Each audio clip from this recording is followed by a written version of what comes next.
Vous parlez, Christian Varier, vous dites l'administration s'est montrée incapable de produire des masques, d'administrer des tests ou actuellement de gérer la vaccination.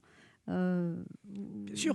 Plus exactement, l'administration a été formidablement capable de faire ce qu'elle fait très très bien, c'est-à-dire de la paperasse.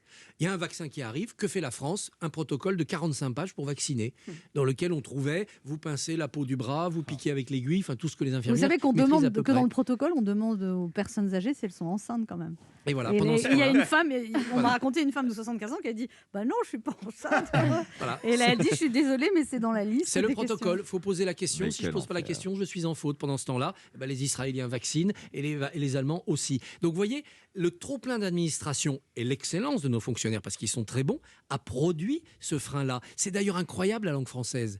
Administrer un vaccin, on dit. Ah oui. Ça veut dire faire la piqûre. Non, en France, ça veut dire confier le vaccin à l'administration. Et voilà comment on prend du retard. Alors, on le rattrape ce retard, on finira par être vacciné. L'administration est lente, mais elle est efficace. Sauf qu'on aura perdu du temps pendant lequel certains auront été contaminés et seront peut-être morts, et puis surtout du temps pendant lequel on se sera déchirés les uns les autres autour de cette polémique qui n'était pas stérile, comme disait Castex, mais une polémique féconde, puisque ça a abouti à des changements de stratégie, ça a secoué le cocotier. Vous pensez qu'il y aura des comptes à rendre? Enfin, je veux dire, à un moment donné, il y aura une révolte et puis ces gens-là devront répondre de leur décision. Oui, il y aura des comptes à rendre. Alors, il y a les mauvais comptes, c'est de penser qu'il faut les transcrire, les transmettre à un tribunal, que ce soit la Cour de justice de la République ou un tribunal révolutionnaire. Enfin, la méthode un peu Mélenchon. Non, ça, c'est pas bon.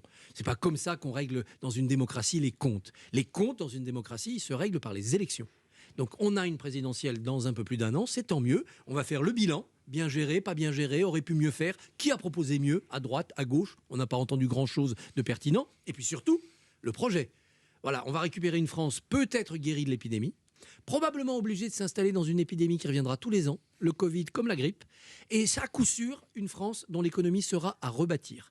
Que proposez-vous? Alors, il y a ceux qui diront on annule la dette, il y a ceux qui diront on augmente les impôts, il y a ceux qui diront on supprime des postes de fonctionnaires, et le peuple réglera ses comptes en faisant les comptes du quinquennat suivant. Et ça sera un très bon moment politique.